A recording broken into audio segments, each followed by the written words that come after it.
Hello and welcome to the 5 Mindsets for Recovery from Ankylosing Spondylitis.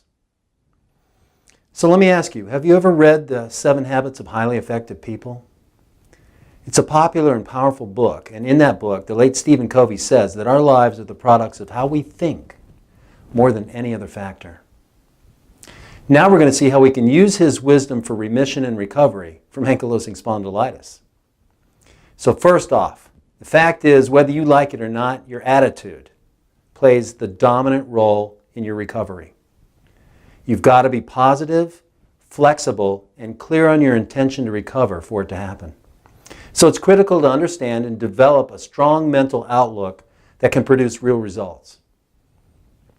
Now in this lesson, I'll give you the goods on how to create 5 essential mindsets for success, and I'm going to explain to you exactly how to use them. So let's get started. First off, realize this. There's no doubt about it. It's an undeniable fact of life that goes like this. What we think about, we bring about. So, if you disagree, well, that might be one reason you're still suffering from chronic pain. And you should know that what we focus on consciously and even subconsciously plays a definite role in the course of autoimmune disorders like ankylosing spondylitis. It's mind over matter. Many scientific and peer-reviewed studies have been documenting and proving this fact for years. So I've studied a lot of those things, and in my books, Heal for Real and Help for People with AS, I lay out the simple but comprehensive formula that I used for my own remission and recovery from ankylosing spondylitis. Others have used my formula also, and they've overcome their symptoms as well. And throughout the years of this practice, I've often observed the key role that our beliefs play in the process of recovery. In this message, I'm going to identify the beliefs which I consider to be essential for success when you're facing major health challenges like ankylosing spondylitis. So remember that what you think about, you bring about.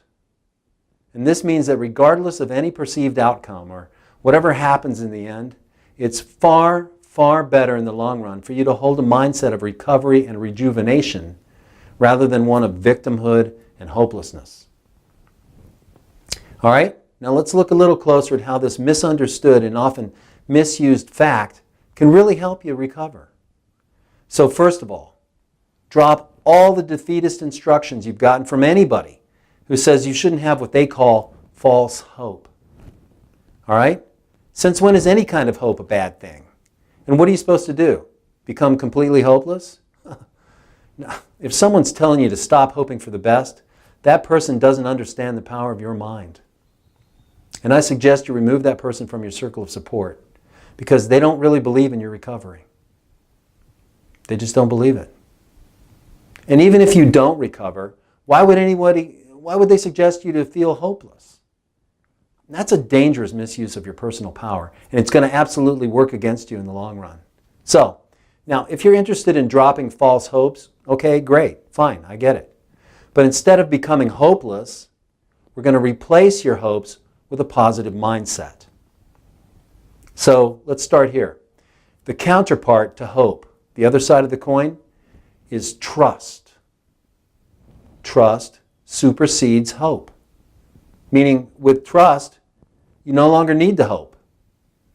All right? So let's get something you can trust. Here's what you can trust. And you've heard it before. So now you're going to use it to your own advantage. And here it is. Trust this. Everything happens for a reason. Whether you know what that reason is or not. All right? Just trust that. Don't poke holes in it or find fault with it. Just do it. Just realize that whatever happened, there's a good reason for it. Trust that absolutely everything that happens serves you in some way or another. Whether you understand it or not, and whether you like it or not, this is the fact. So trust it. And trust yourself to know this. All right? Because when you know something, you no longer need to trust it. You no longer need hope or faith. You just know that you know that you know that you know. And in life, we always get what it is we know. We always get what it is we know. Because we always see what we believe. This is called a mindset. Now, have you ever heard that you can do anything you set your mind to? We all have. That is the power of a mindset. So success coaches all say that first and foremost, your mindset is the most important tool you have. So the best and the brightest in business and industry, they all say that mindset is indispensable to their success. They wouldn't have gotten it without it.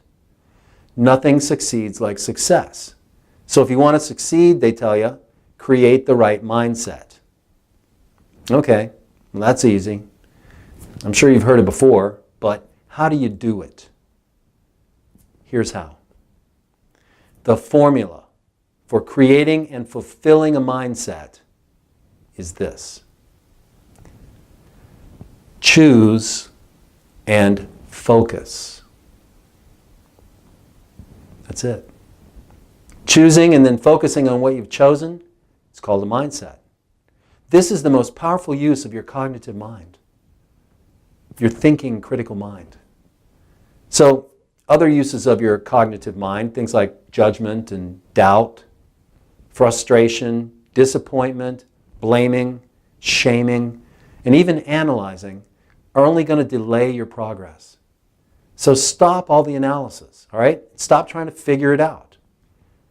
It's going to work one way or the other, whether you understand it or not, and nothing stops progress more than you trying to figure it out before you let it work. So instead, what do? Just choose your goal, any goal. Choose any goal and get focused on it, and then we fill in the details as we go along. That's the formula for a winning mindset. All right? So if you want useful guidance on how to create and maintain your winning mindset, I'm going to help you with that in this series of discussions. In the upcoming videos, I'm going to give you my list of the 5 indestructible mindsets you're going to use to empower and expedite your recovery from ankylosing spondylitis. Stay tuned.